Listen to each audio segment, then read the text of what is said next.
Hello, and welcome to Owlbear Soup. I'm Justin. And I'm Rick. Wow, that was introduction. That was so good. I guess we just simplified it a fair amount, and and it came out kind of okay. How are you doing? I'm doing good.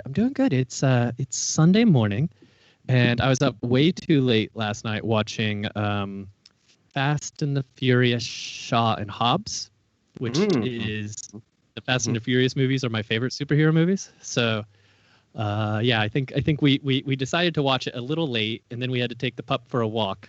And then so by the time we finished, it was probably like midnight or so. It was ridiculous. It was ridiculous. It is ridiculous, but fun. So wow. Shoot, I could do that with my day. That sounds good. Yeah. Hobbs and Shaw. So it's on HBO Max. Right. Oh my gosh. I jumped on HBO Max because I kept reading about this Snyder cut of Justice League that's coming. Yeah. And I was like, 2021. Oh, cool. Yeah, exactly. I was like, oh, they're going to launch with it. Oh, I like Justice League. Yeah, sure. No. Uh-huh. I like the idea of Justice League, I suppose, is what I really want to say. Yeah. I wasn't a big pusher of the Snyder Cut, but I will absolutely watch it whenever it hits HBO Max. I'm a big DC guy, so I was super excited about the other thing that wasn't there on launch, which was all the Batman movies. Oh yeah. I'm not the hugest fan of the Christopher Nolan ones. I have a lot of issues with it and the character, but yeah, it was a little disappointing to not have them there. So yeah, I'm a little annoyed by the huge chunk of real estate that the Harry Potter films take up. I just kind of want to skip past it. It is a lot. Okay, so no Christopher Nolan. Is it Val Kilmer or nothing? Is that where you're at with Batman? Well, I don't even know, right? Because I there was a part of me that wanted to watch I think it was the last one, the one with Bane in it. I wanted to rewatch that one because I'm watching the Harlequin cartoon, and I feel like it's making a bunch of jokes and references to that one, and that's the one that I remember the least. So I kind of want to. That one is, as I recall, just super gloom, right? It's just everything is covered in dust and sadness, and that's all I really remember. Right. Let's see. How about you? What have you been up to? How are things? Things are pretty good. Let's see. What have I done specifically? Yesterday, I got to do an interview on Sarah Donner's show yesterday, which was really fun. Nice. They're doing a show called Quarantina Palooza. This is like episode 12. And so it's like Sarah Donner and then Kitten Slay Dragons play some music at the top, and then they talk to someone, and then they have another musician play more music, and then they play Jackbox games at the end. Oh, that's awesome. It was super wonderful because it was just, I got to talk about game theory a bunch, surrounded by amazing music, and it's the best interview I've ever had. Oh, that's awesome. Yeah, it was really nice. That should be up on YouTube if anyone's interested in checking that out. It was just like an AMA basically on game theory and detective stuff. But yeah, and what was the name of their show? Quarantina Palooza, I believe. But you can find it off Sarah Donner's channel. All right, great. It was fun. Write down and make sure it ends up in the show notes. Also, hello Teos, hello Jonathan, welcome to the chat. Thanks for joining us. I like Jonathan saying that Batman movie is grimdark. Like, absolutely, that's a definitive grimdark. Yeah, and we're not talking about comic books this week, but when we do have an episode where we talk about comic books, I will go on my tirade about how I feel like Frank Miller ruined Batman and DC Comics. Ooh. That sounds good. I hope that we get to spend some time on one of my favorite genres of superhero movies, which is blacklight extreme sports. Oh, man. Yeah. Freeze. So good. Oh, wow. I saw that movie in the theater. I was so excited about Batman and Robin. Oh, my gosh. I don't know if I was a theater goer at that point, but oh Oh my gosh, I was so happy for that movie. I was so happy. It was so bad, but yeah. Oh my gosh. Oh my gosh. No. Never mind. There's a surprise coming. And I can't wait to tell you about it on a future episode. My mom is sending me some nostalgic items. Oh. That I will bring to this show on the topic of Batman. All right. I'm making a note here. We need to do a comic episode. I just got so excited. I was going to tell you and ruin the whole thing because I can't show you. And this is this is a show moment. Yeah. No. Yeah. Don't tell me. Don't tell me. Show me. Yeah. Yeah. No. Yeah. Jonathan. Now I'm pretty excited about a comic book episode. I have a lot of thoughts on comics. Yeah. I have been collecting comics for 20 some odd years. Well, kind of, right? Like, so not too long ago, I'd say maybe 3 or 4 years ago, I gave away almost all of my floppies, and now I just read on my iPad. So like, I have the DC Unlimited subscription, so I just read DC comics all the time. I love DC. Occasionally, I'll subscribe to the Marvel one if there's a certain storyline I want to read. It's a great way to do it. And of course, there's Comixology. Just get it all. Yeah. So what else has been going on with you? Wow. I feel like a Kickstarter recently ended, right? Since last we talked. Right. Yeah. On Tuesday, my Kickstarter for the Academy of Adventures ended. So that summer camp is totally full for kids, and most of the adult spots were taken too. So it's just going to be 8 weeks of teaching people how to play D&D. 5 to 8 hours a day. I mean, that doesn't sound like the worst. No, not at all. I'm really, really excited for it. It's gonna be, how like after a stream for an hour, you're just like, oh, I'm exhausted. I've just been talking so much. Teaching, same thing. And so this is gonna be both of those at the same time. Oh man. So I envision getting some sleep. Yeah. Man, well, I in that case, I feel like, if you do round 2 or do it again next year and you need camp counselors, I need some sleep. Yeah. So, except I don't think the children have as good experience with me as they would with you, since we discussed that last week. So onward. But congratulations. That's awesome. Thanks. Super excited about hearing more about this. See, and I know you put out a call for DMs and other people who have opinions about certain things. So yeah. Right. Looking forward to that. You've seen that video list, right? It's like little prompts like why I love playing dwarves, and I got this great video about that. I got great videos about beholders. Teo sent me one of those. It was just nice. Why beholders are cool, and I just watching all of these is just really joyful because it's just people that I like talking about D&D in just this like very small positive moments, and it's just like this is one of my favorite things. I like it because of this. I got Dom from Saving Throw Show, and he was just like, I love playing Rangers. Like I've made an Indiana Jones Ranger, and I made a Sherlock Holmes Ranger, and I made a Tarzan Ranger. It was just, he was so happy. I put my name on a couple of things to talk about, and it's like as it gets further to the time where I'm getting ready to sit down and record, I'm simultaneously getting more excited about them, but then at the same time, I'm like getting these other ideas for other things that I would rather talk about. Yeah. Anyway. Yeah. But just think about it and like go and just be happy because that's all everybody's doing. It's great. Yeah. So it's super exciting, and it must have been a really good video to make dwarves seem awesome. It's a challenge. Yeah, I'm with you. Long-time elf player over here. But actually these days that's gone away for me a little bit just because the base is so wide. Like everyone, play whatever, character you want. Back in like second ed when it was just you're a human, you're an elf, you're a dwarf, or like it was a different story. Because half elves weren't actually any good in that edition unless you were doing very specific things like being a thief, mage, fighter. I think, right? Because they were the ones who were able to do the triple classing or something. Mm-hmm. Oh, that's right. Yeah. And halflings were great in Dark Sun, where they were cannibals. They were actually great in. I was reading up on the. Okay, I'm reading up on the rules for Birthright again. I totally forgot that in that setting, halflings are refugees from the Shadow Plane. And so, like, they crossed over into the world of Cerealia early on, but they still have these shadow powers. So, like, one of the things, like, a racial ability is, like, a minor shadow walk and stuff like that. It's pretty cool. I like really them changing. I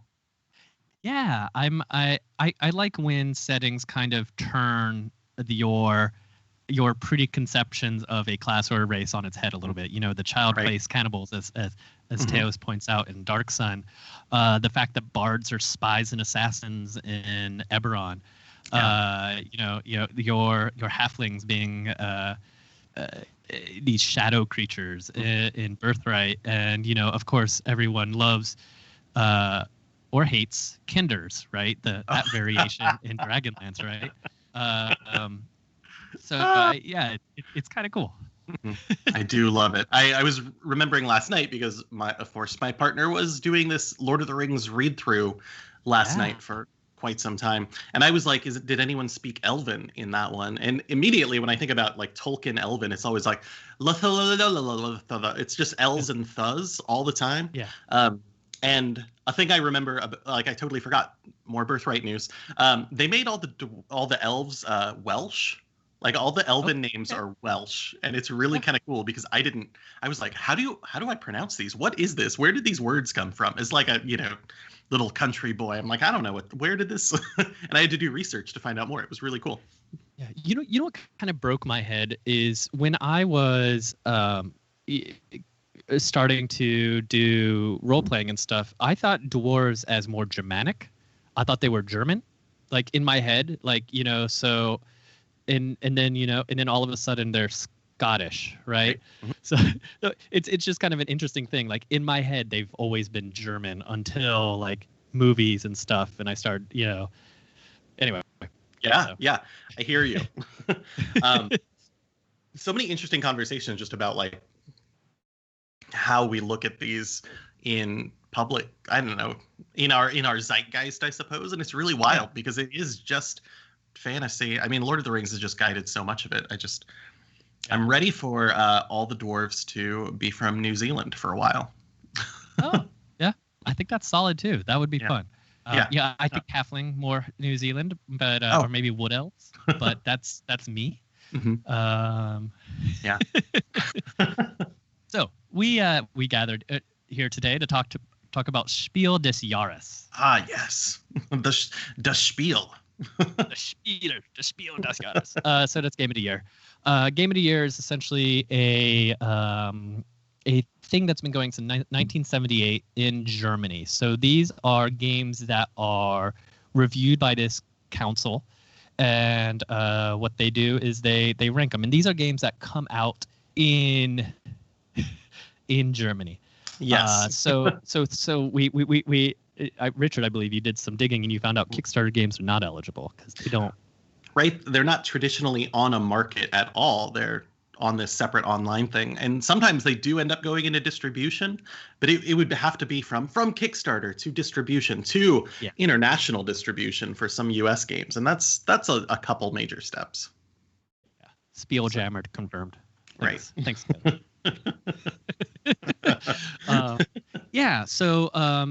In the criteria of these games are evaluated on game concept, so that's originality, playability, game value, rule structure, so the way the rules are composed, how clear it is, how comprehensible it is, like is it easy to follow rules, right? Layout, box, board, and rules, right? Like how is everything laid out?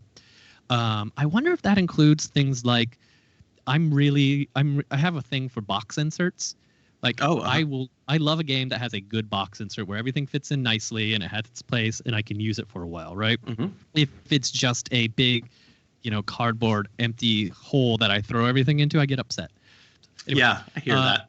Yeah, and then design, so functionality, workmanship, things like that. So there's the Spiel des Jahres, there's the Länderspiel des Jahres, And then there is the Kinderspiel des Jahres. So the middle one is the expert game of the year. So those are the ones that are a little bit more complex. So more of that gamer type gamers. Spiel des Jahres is the family game. So easy to play, easy to share with friends, that type of stuff, right? And then of course the kids game of the year. This is interesting because when I was looking through these in the past, right, this award hasn't been around forever. No. And early on, it was meant to be just family friendly. So they kept giving special awards to these like games that seemed too complicated, but they thought were really good. And I think 2009 is the first time that they were like, okay, fine, we'll do this expert level game of the year as well, strategy game. Yeah.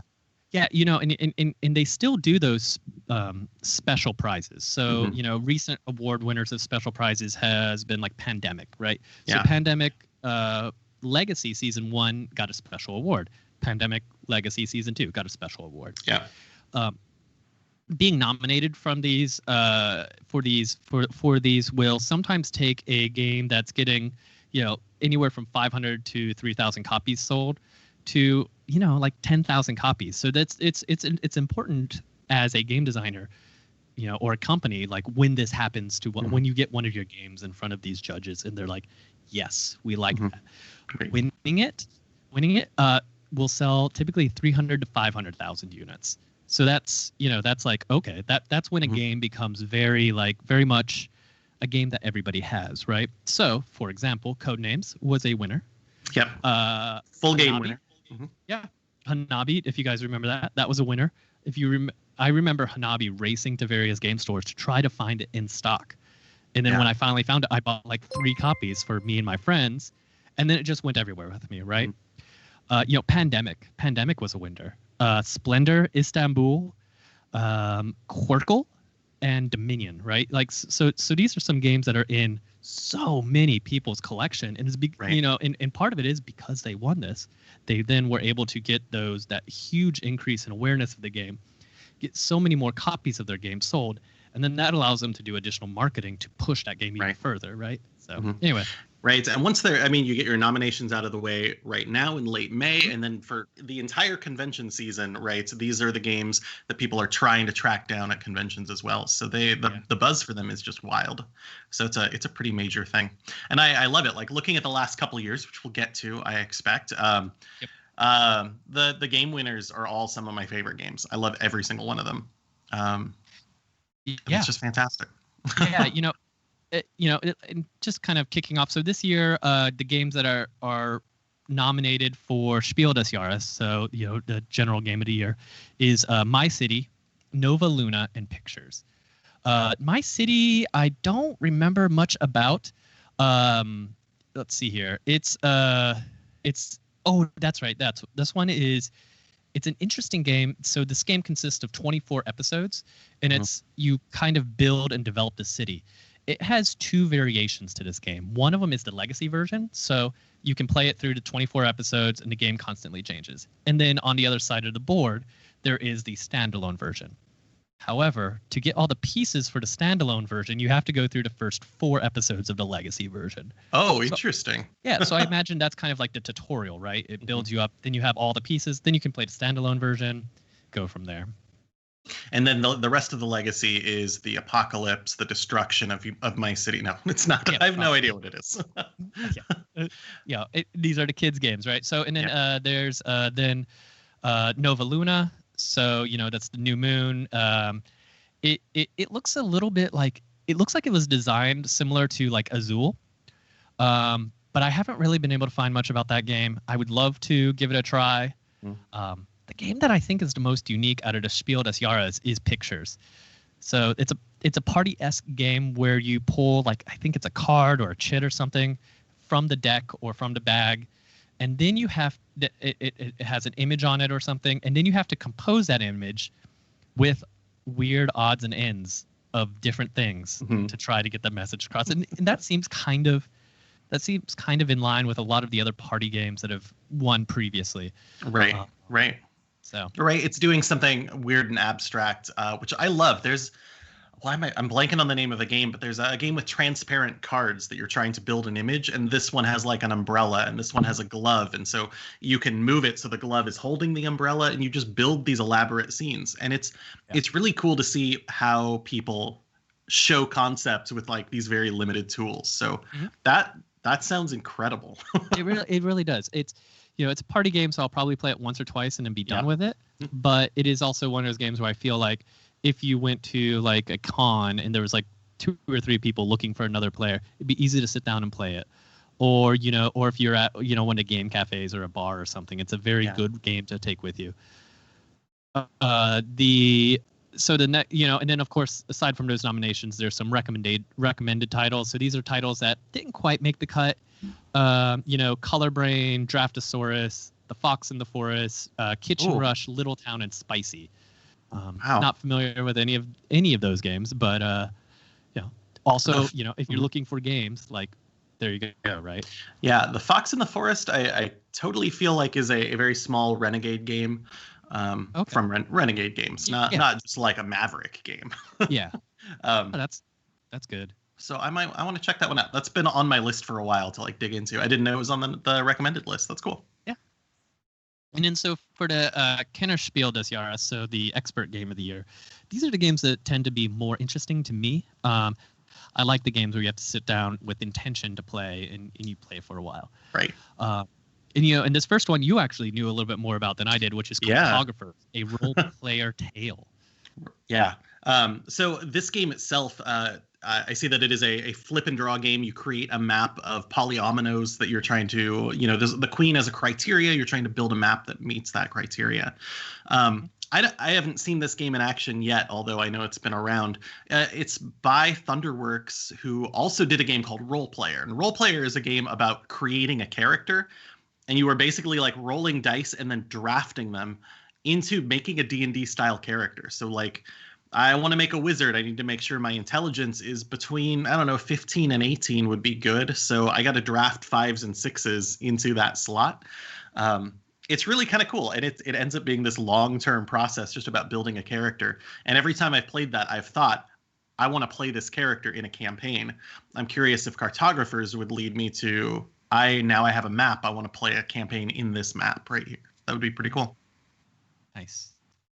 Yeah, and then the other game other 2 games. So the next one is The Crew: The Quest for Planet 9. So this one, the players are astronauts or cosmonauts or they're space explorers, and they're on an uncertain space adventure. So this one comes with 50 missions. So there's a lot of variety to play, and each mission is more difficult. And this game is one of those games where you have a certain amount of tasks you have to complete, and then you try to complete those tasks. And that's right. Mm-hmm. It's a cooperative game. It has trick taking involved in it. I'm not 100% what they're referring to when they say trick taking, but it looks like an interesting. I love trick taking games, right? That's like hearts or spades. So everybody plays one card and the winner takes the trick, like the highest card. Oh, okay. Nice. And so most of those that are competitive, you're trying to take as many tricks, or at the start you say I'm going to take 5 and then taking all those 5 and no more. Cooperative trick taking is really interesting because if I tell everybody I want to take this so I've got the lead next time, I wonder if cards have special powers or how that aligns with a scenario where like the engineer needs to win right now so they could do something. Can we let the engineer win, or does this medic have too many high spades that they have to win or something like that? Like I can see that being a tricky thing to manage to perfectly pass those tricks around. Yes, the Crew is definitely on my list of games to pick up. I would love that. And then this next one, I think this next one is the one I'm most excited about, just based on the description alone. This is called The King's Dilemma. Mm-hmm. So it's an interactive narrative experience with legacy elements. So what it really breaks down to is each player represents one of the families in the kingdom. And you are you are the head of the family, and you're an advisor to the king. So as you proceed through the game and story, there's negotiating. There is, it has a little bit of the trader system in it, has some voting systems in it. And what it does is if you you either play to win for your family or you play to like win for the kingdom, right? So if you play to win for your family, some bad things could happen to the kingdom and other families, right? You could develop a war-torn kingdom that's split apart, or you could have famine, or all this stuff. Or if you want to be a team player and you can all work together really hard to make sure the kingdom is prosperous instead of trying to make sure your family is the strongest in the kingdom. Right. The boy way. I see how you're going to play this game. Just now, or I guess it's been clarified just now. Oh man, I love it. And then that brings us to the Kinderspiel des Jahres, and these are the kids' games for this year. The first one, kind of on my list, is Hedgehog Roll, also known as Speedy Roll. This one looks so good. It looks ridiculous. Right. You are rolling around an orange tennis ball, which is the hedgehog, and you're trying to pick up Velcro-covered apples and leaves and mushrooms with it.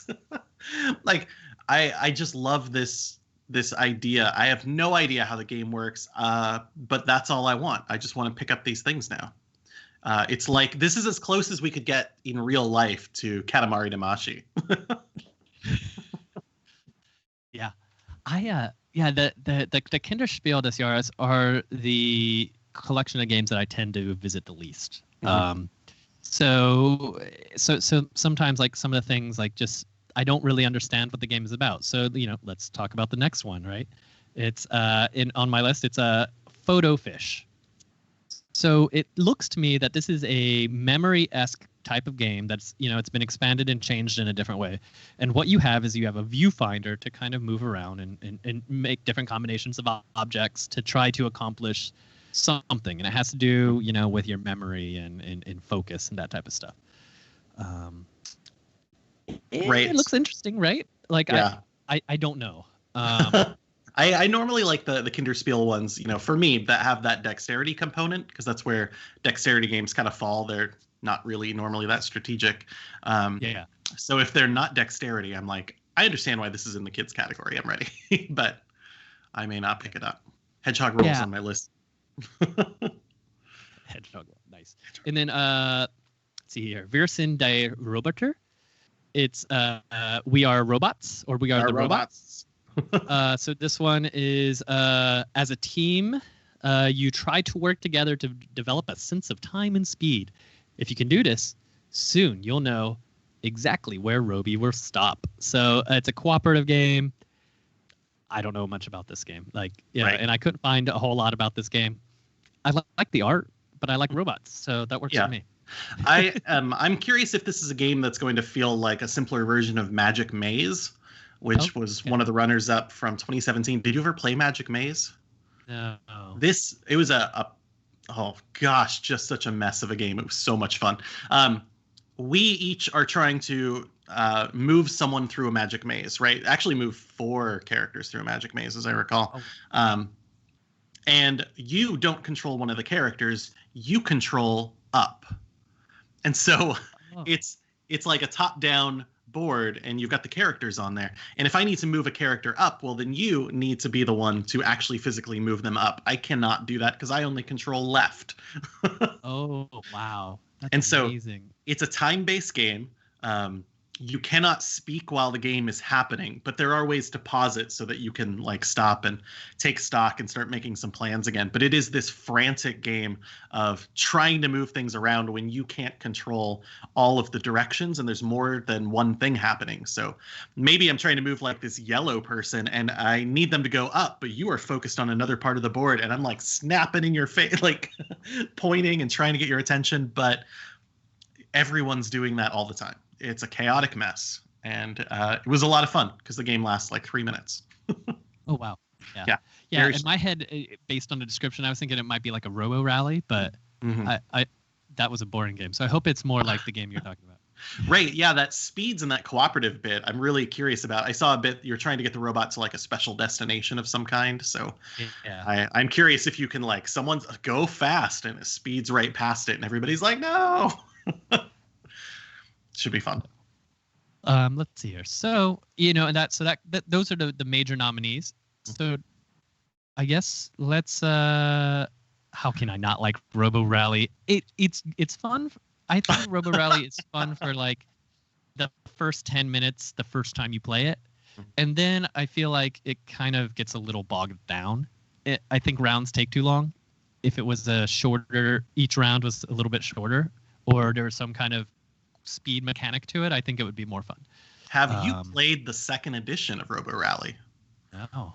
Because they do fix a couple things. That game I find more enjoyable than the first one, although I spent a lot of time playing the first one. Yeah, I spent a lot of time playing the first one too. Right? We would always do just the Maelstrom map, and we would put like 5 checkpoints on it. So you're trying to reach them all in order, and it means that everyone is constantly messing with each other, which is the fun of that game. The thing that's no fun is when one person has a good program and they're out in front and they just win, but we're still playing for 3 hours. Yeah. And that's another problem with Robo Rally, right? Is you can have that situation. Yeah. The second version I like a lot. Okay, yeah, I'll have to try it. I'm going to write that down. Second ed. Gosh, I'm trying to remember exactly what some of the differences were, but it's things like you can only have so many special abilities. I think things fade from the track a little more often, so it's not like things are permanently ruined when you come back through and things like that. Oh, I'd have to check that out. There have been a couple second editions of games that I've really enjoyed more than the first one, and I remember that being one of them, and I just can't remember why off the top of my head. Cool. Yeah, I'll have to check it out.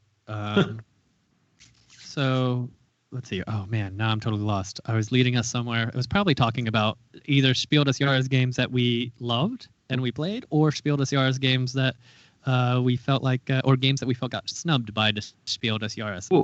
Ooh. I think you have one. I do have one. But then again, once I thought it, like last week, I was like, gosh darn it. But this week, I can figure it out. I'm a huge fan of Wavelength that came out on Kickstarter end of last year, I believe. And you've never played this game, right? I have not.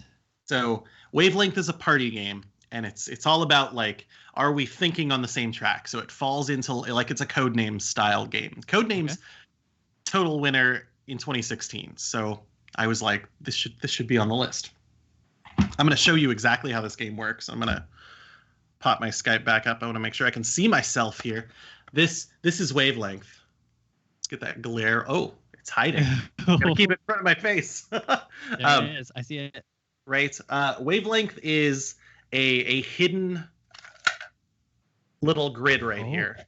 Right. Okay. And so there's a spectrum here from the left side to the right side, and there is kind of this 4-point thing at the top. And my goal is to give you a clue that will let you move this little red dial right there so that we can see that we were on the same wave. Actually, nope, I was off. I was off just looking. Man. So as the clue giver, I'm trying to come up with the perfect clue that will get you to spin this so that it lines up perfectly. Okay. That's the entire game. It's a 2-team sort of game, but I've mostly played it just as a cooperative, like fun icebreaker before another game night or, a harder game night. Yeah. And one of the things I like about it is the other team is basically just trying to guess how wrong you are. So let's say that you put it over here, right? And we haven't seen what it is. The other team, once you have moved this dial to where it's supposed to go, tries to guess whether the actual answer is on the left of the dial or the right of the dial compared to where you marked.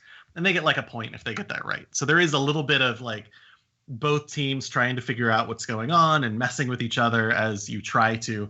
And you physically are supposed to be the one. Of course, we can't do this, but this feels so good. I don't know if you can hear it clicking. Yeah. But it is such like they tried really hard to make this a very tactile device that would really like this. It spins really. Oh, it's so good. They actually said in their FAQ, if you got a copy of this and this didn't make the clicking noise, send it back and they will send you a new one. Oh, wow. Because they really want this to feel good. So, all right. So I am going to, my job as the clue giver is to spin this randomly, reveal it to myself. I got to change that one. Gosh darn it. There we go. Okay. And the clue I'm going to do, just to keep it simple, is the left side is going to be disgusting cereal, and the right side will be delicious cereal. Oh, okay. I gotta get something right there. So are you going to be giving me clues, like, meta? Are you giving me clues, right, that are based on my opinion or what I think your opinion is? There we go. Is this part of the figuring the game out? This is part of figuring the game out, I think. Okay. Okay. Here we go. Yeah. Are you? Oh, no, that could go too far. I'm gonna go with this one. I'm gonna go with my first instinct, and we'll see how this goes. And people in the chat can be like, Team 2, and try to figure out how wrong you are. Oh, perfect. I love it. This is good. My clue is going to be, and you just kind of have to tell me where to put this thing. Is going to be Raisin Bran with bananas. Okay, so let's say, so from my perspective, it is currently pointing at about 9 o'clock. About 9 o'clock. Okay, sure, I gotcha. Sure. Okay, so where I'm going to put this, in 9 o'clock is bad. Is as bad 9 as o'clock it can get. is disgusting. Yeah. Yeah. Okay, so where I'm going to put this is about. Let's go 9:20. So right like here. Yeah. Yeah. I feel good about that. So there's a whole lot of room on the right there. So it's a tough one for the chat to be like, well, probably on the left. Right. Oh, wow. Do you only get one clue or do you get multiple clues? Oh, just one clue. Oh, okay. That's it. I was swinging way to one side because I thought like. Oh, you thought I would get to swing. Oh, I see. Oh, okay. So in that case, let's amend that to 10:15. So about 10:15. So somewhere. I still think it's disgusting, but about here. Yeah. But somewhere you're in there. Weird, so maybe maybe it's a little less disgusting to you. Maybe it's a little less disgusting. It's so weird that I have to keep this in front of my face because it just keeps vanishing. That's really funny. It is the wrong color. So I see in the chat we've got a 2 o'clock or 1 o'clock or about an 11:30. Okay. Are you ready? So everybody thinks you like it more than I think you like it. I mean, I added bananas, Justin. What more do you want? Right. Bananas is the only redeeming thing about that. Wow, I was way off. Way off. But there it is. So actually about 1:30 maybe closer to a 2 o'clock. So those are pretty in there. I'm a fan. I was also gonna go, my other option right before I said it was like Reese's Reese's peanut butter cups is like supposedly a sugary cereal, but I don't really like it. Right. I don't know. I struggle. Yeah. I'm an old person now. Raisin Bran's over here for me. Yeah, I agree with Taylor though. Nothing like soggy cardboard with terrible soft bananas. I like bananas in my cereal, but you said Raisin Bran, and it's like, and I don't need humiliated grapes in my cereal. And now we've learned a thing because we played one round of Wavelength. Well, clearly now I need to get it so that we can do the other side at some point. Let's see, I'm trying to think about it. I had one that was probably right about here, so just over to the right a little bit. And it was light side, dark side. Okay. And so just slightly to the dark side. And it was really funny because I was doing the clue on this one, and I said Han Solo. Oh, yeah. Because I was thinking about episode 4. Yeah. Not great. Smugglers, our scoundrel characters are not good characters right. in a Star Wars game. But everybody got super mad at me. Yeah. And I guess my first reactions would be like Mara Jade or Thrawn, right? Sure. So, anyway. Right? No, it's but Han Solo, yeah. I think I would have gone like 12 o'clock or maybe even a little bit more light side for. And that was the thing. That was a big thing. Yeah. It's hard because you have to work with that knowledge that the other person might have. So I remember we played a game of Codenames a couple of years ago, and Laser's clue was about Hermione. It was like 3 cards on the board that were about Hermione Granger, and the other team did not know who Hermione Granger was. Right. Yeah. And it was like, oh, well, that'll be a 0 turn. Never mind. Let's move on. So I don't know that I could have said someone like Thrawn in the group I was playing with, but that is. I'm trying to think now. Like, what's the name? I would say new Thrawn. Older Thrawn, maybe, but definitely new Thrawn. What about the in Knights of the Old Republic 2, the main player character is Darth Revan, who has been mind wiped? Yep. Yeah. So that one, maybe.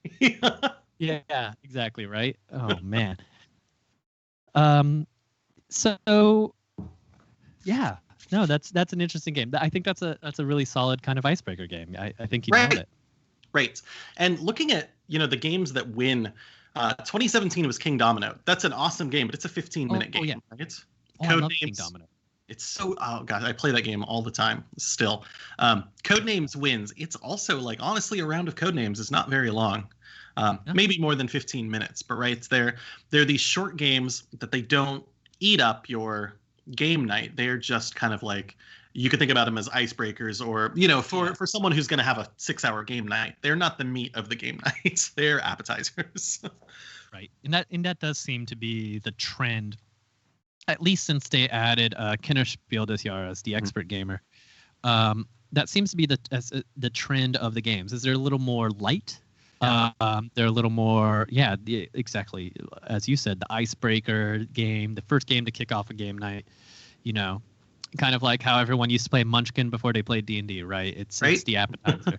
To get you into the right mood.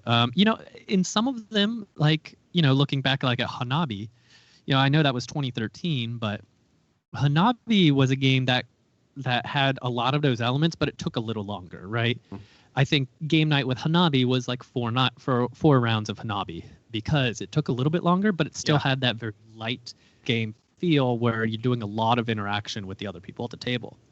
A lot of the Spiel des Jahres type games, a lot of it is you versus the other people at the table, so maybe there's not quite as much table talk, table interaction. You look at a game like Dominion, which won in 2009. 2009. Dominion is very, doesn't like, even seem that long ago. Right? Yeah, Dominion feels like a game that's you are playing the game by yourself, and then everyone else is playing the game by themselves, and the only real interaction is at the end when you do scores. And and that's a game. I would say that's probably of the winners that I've played, that's probably my least favorite game. Oh, intriguing. I'm actually trying to think if I countered that. Especially like some of the older ones have been around and I've played so many times that I've lost the good feeling for some of them. It's the shine is off. I think Forbidden Island is one for me. Like Forbidden Island is one that I've played enough that like, okay, I know how that game works. I'm okay. And because that shine came out, because I played it so much, I don't know that I played the sequels more than once. Which is too bad. It was a cool idea. One of my favorite games on this list. Well, actually, real quick, 2018, the winner was Azul. Azul's not a short game either. It's a wonderful game. I love placing tiles to build that cool mosaic, but it's a beautiful game, but it also has some of those the other aspects, right? It has some of that interaction with other people on the table, and it's a game that actually grows in challenge and difficulty. I think there's like 5 different ways to play it based on the rule book, and I think it still falls under that family style game, but it's definitely a longer game. I remember trying to play it in a lunch break, and it was like a half an hour lunch break, and we got through round 1 because we took a little while to read the rules too. So it seems like it's going to be quick because it's just a bag of tiles, but no. That's a trick. On this list, I was really like 2 years ago, 2018, Pandemic Legacy gets a special prize because legacy games, I think probably, especially, we've got this divide between like the Euro community and the American game community, Ameritrash games or whatever the heck you're going to call them. Doesn't matter. It's not. I know there's a big divide here, and so I'm curious why they gave Pandemic Legacy this special prize. And I think part of it is the legacy components, right? The campaign component, the randomness, the game changing from round to round. Like a lot of Euro games are systematic and don't like randomness as much. Yeah. I was really interested because in 2020, in the newest nominees, 2 of them have legacy components, like not up for special prizes. Like it is now a mechanic that people like and respect, and they want to see in more games. I found that very interesting. Yeah, I think both Pandemic Legacy chapters got nominated at one point for special awards, and I don't know if and Pandemic itself was a nominee for Kinderspiel. I don't know if it won Kinderspiel, but it's a solid game. Ooh, Clank Legacy. Oh, yeah. Teos mentioned Clank Legacy in the chat. I've heard really good things about it, primarily from Teos. It is a game that I'm interested in trying. I love Clank so much. It's such a great game. Clank, the sci-fi Clank. Clank in Space? Is it just called Clank in Space? Has a great solo campaign. Oh, really? Yeah, it's really fun, actually. It's very narrative, and there's a bunch of missions that you are going in and trying to constantly steal from this one very bad captain on the ship. But it's really neat because it adds a lot of mechanics, like you need to go here first, or you need to move over here, and it makes it really, really interesting and more of a strategic game than just like, how do I beat my friends at this wonderful race. Clank is such a cool game, and Clank Legacy is super on my list. Yeah, I always have I have a hard time putting legacy games on my to buy list ever, and I need to kind of get past that. And for me, it's the idea that I am ruining the game to keep playing the game, right? And I need to get over that. And it's the same reason I don't like things like Seven Wonders, which is also a Spiel des Jahres nominee, Kinderspiel des Jahres nominee, is I don't like what feels like disposable pieces. Seven Wonders, you have the thing where you have to write down all the scores on that piece of paper and all this stuff. Like, I hate that type of stuff. And I know legacy games aren't the same. And I know the chances of me, like, I know me. So if I got a legacy game and there's like 15 episodes in the game, chances of me finishing all 15 episodes are pretty slim, right? There's just a lot of games and a lot more focus elsewhere. So I need to get past that and play more legacy games. I haven't actually purchased or played a legacy game, and there some games that I really love have legacy versions, and I need to probably play those. A thing that I often say, which I believe is true, Pandemic Legacy Season 2 was a very fun 2-player game for us just at home. It was just like, let's crack it open and let's play a mission or two. A month, I suppose. And that's a game about like exploration. So rather than there are legacy games where you have everything and you remove things. And there are ones where you have a bunch of stuff and you're adding things. And that one felt very additive, and I liked it a lot. The game got more interesting and complicated as you went through it. And I really liked it. So with Pandemic Legacy Season 2, when you hit the last portion of the adventure to Legacy, is the game still replayable, or is that it? I believe that, I think that's it. I don't think that they ever reset.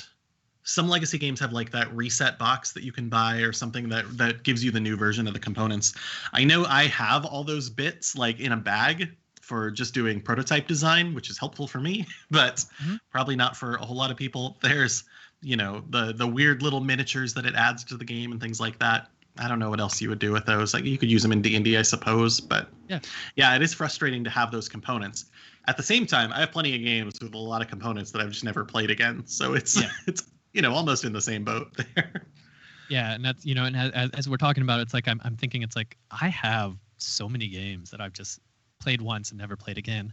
Yeah. It's not because the game was bad or anything. It's just because there was another game that I liked more. So, having a legacy game may not be the worst idea where it has a defined end. I was like, okay, well, I've played through this game. I'm done with this game. I don't have to play this game anymore. I can take it off my shelf and move on. Right. But apparently Clank Legacy is letting us know you can keep playing. That is interesting. There was a game called Charterstone that I think came out last year or the year before. And it also had a similar idea. It was going to be a legacy game, and the point was the final board is replayable. and that was very much like a worker placement game. The problem with it, as like it was big, everybody was like, oh my gosh, it's going to be so good, and all of that kind of faded because there were a couple of ways for people to get really ahead. Like some of those worker placements were so good, and if you owned them by like winning a game and getting to place it on the board, you had a huge advantage. So it ended up not being fun for people, which is a thing about a couple legacy games that have come out. Well, gotta be careful. That's just the thing about certain games, right? Splendor, for instance, is a game that was nominated. I don't think it won in 2014. I think it was just a nominee. Yeah. But that game has very much a way to play the game to win almost every time. Yeah. Right. There's very well defined, and and they probably I don't think I caught that in my gaming group for like 2 years after the game came out, and then it was like, oh. Wait, this is how you win almost every time. Yep. Right. The only time you don't win automatically is when someone else is doing the exact same thing. And exactly. Whoever gets that engine going first just wins. I discovered it at Guardian Games. Oh, really? Yeah. Because I applied for a Splendor tournament once. I was like, I like Splendor. It's fun. They're doing tournaments. Let's check this out. Yeah. And I immediately learned that strategy. Right. Yeah. And then I think some of the expansions have diluted that some, but yeah. So and that's another valid fear of the legacy game is that if the legacy enhances one player or one portion of the game that a player can take advantage of, then that becomes unbalanced if there's not a good way to kind of recover maybe in later sessions. Right. Yeah. I mean, I like campaign style games. Like one of my favorite games to play, war game of course, was Mordheim, and it was a campaign style game where you had these minis. And as you kind of were fighting to get these soul stones and stuff, your little squad, like each individual model had like its own stats and could take injuries and grow in XP and all this stuff. And it changed the way the game played. And then there was mechanics built in. Like if you kept losing, you get all these weird advantages because of how beat up your characters are. Like your character's missing an eye. Well, he's worse at range, but he's a lot better at shaking enemies. That type of stuff. It was really cool. So I like that style of game. So I really need to pick up more legacy games. Is what this entire discussion and episode is about. Yeah, they can be a lot of fun. On that note, I guess 2017 the strategy winner was Exit. It was the first time one of those escape room games had come out. Yeah. And there are two of them that are like major series that have come out. One of them, you play them and you can only play them once, right? Okay. Yeah. One of the companies is very much like once you finished it, put it back on the box and I don't know, give it to somebody else. We don't care. And the other one is, well, you ripped this game up while you were playing it, throw it away. And so it's really interesting how those two designs have stuck through. The ones that you can, I think, replay with someone else or give to someone else costs a little bit more. But it was really interesting because they've decided to make these games that, you only can play once. And then you have to decide what to do with it. And it was interesting that one entire company was like, well, you're going to burn it to the ground. Like, we're going to tear this thing up as you go. It allows for specific gameplay elements, which can be cool. But, it was wild.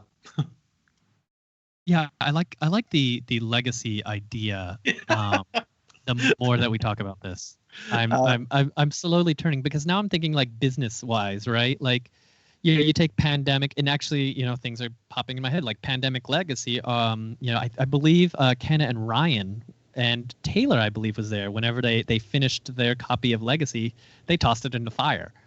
Right. And except for the plastic pieces, which I have. Oh yeah. Yeah. And so, in an industry where it's a struggle to get people paid and make money, right?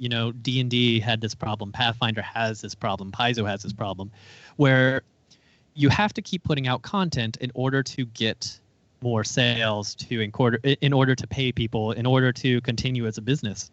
And if you're putting out these legacy games, most of those games, or some of those games, have a limited lifespan. And so by creating that limited lifespan, you're able to get Pandemic Legacy Season 1, Pandemic Legacy Season 2, and then you get those people rebuying a similar game, right? The difference between Season 1, Season 2, I don't know, I haven't played, but I don't imagine it's hugely different once you start the game, like at 0. And then it just, and they just take different routes and change, right? I'm probably way wrong. My gosh, no, it's so cool, and it's the reason that I like 2 and I don't like 1 actually.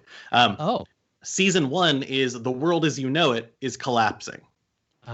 Right, just like a game of Pandemic. Just imagine it kept going. Season 2 is the world has collapsed and you're trying to rebuild it. Oh, yeah. Okay. So thematically, you're exploring instead of like just trying to stop this pandemic from happening. And that was the key difference that made me really like that game.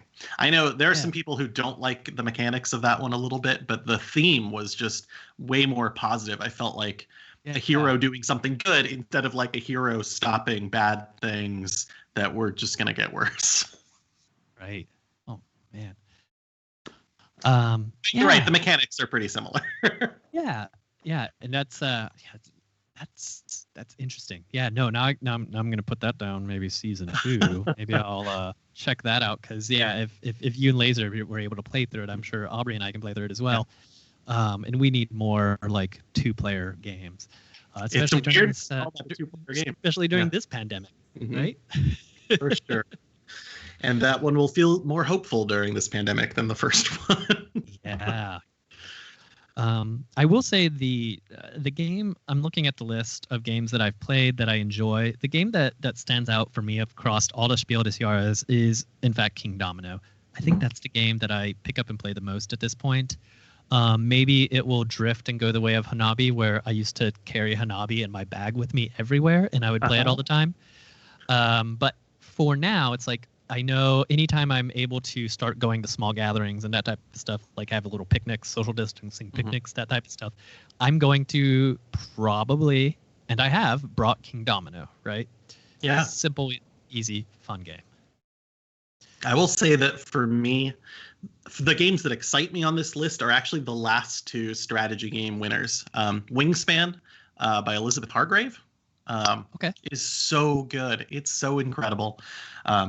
It's a game about, purchasing birds and adding them to this tableau so that every time you do an action, your action gets better and better and you have more things to do. It's a game that gets so much more complex by purchasing these cool birds, and every bird is a real bird and it has facts, and the game is based on the facts about those birds. Like their average weights are important to the game. Like if they can have lots of eggs, that's important to the game somehow.